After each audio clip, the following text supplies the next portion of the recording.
तेरे भरोसे में जी रहा हूं, कुछ भी नहीं है, कुछ भी नहीं।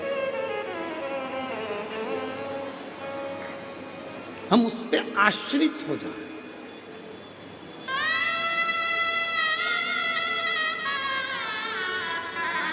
कितना कृपालु होगा जरा सोचिएगा मेरे देवादिदेव महादेव।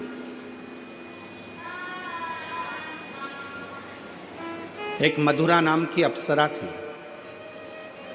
बहुत सुंदर थी, बहुत सुंदर।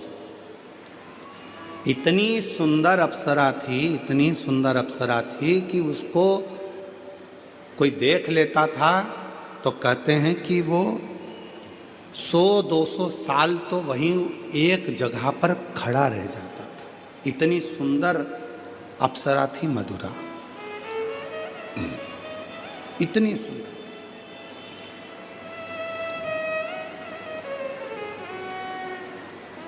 एक बार बाबा भोलेनाथ जी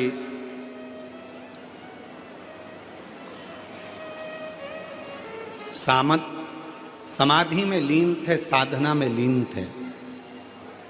बहुत तेज जलवृष्टि हो गई, बहुत तेज।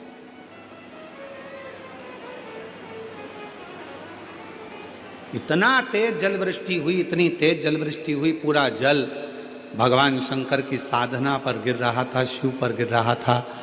शंकर भगवान बड़े सुंदर दिख रहे थे, बड़े सुंदर। कभी मौका लगे तो दर्शन करिया करो, कभी कभी ऐसा भी दर्शन करा करो जब शिवजी के शिवलिंग के ऊपर जो जलाधारी लगती है। करें आप लोगों ने दर्शन? शिवजी के शिवलिंग के ऊपर जो जलाधारी होती है और जलाधारी में से बूंद बूंद पानी शंकर भगवान के ऊपर गिरता है, शिवजी के ऊपर गिरता है।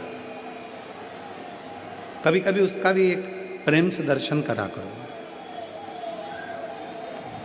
बहुत ध्यान से दर्शन करा करो कभी उसका।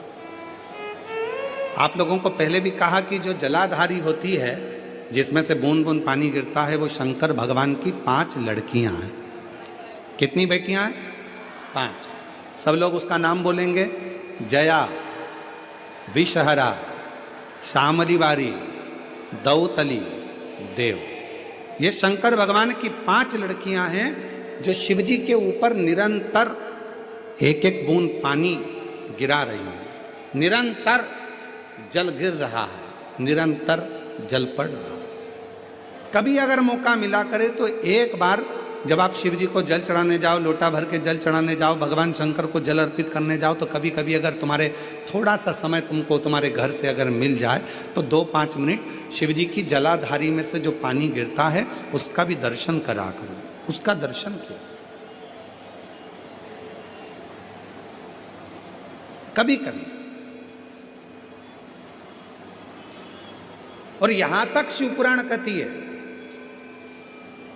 जलाधारी में से जब पानी गिर रहा हो और भगवान तुम्हारे हाथ में अगर कोई बेलपत्री का पत्ता हो, नहीं हो तो मंदिर की बेलपत्र जो चढ़ी चढ़ाई हो वो भी अगर आपने शिवलिंग पर चढ़ा दी और थोड़ी देर बैठ गए और बूंद बूंद पानी उस पर से गिर रहा है, थोड़ी देर वो जया, विषहरा, शामली बारी, दौतली, देव, वो बूंद बूंद पानी उसमें से गिर रहा है, उसको गिरने दो। और थोड़ी देर दर्शन करने के बाद उस बेलपत्र को डॉक्टर जिसको कह दे कि इसकी ब्लॉकेज ज़्यादा है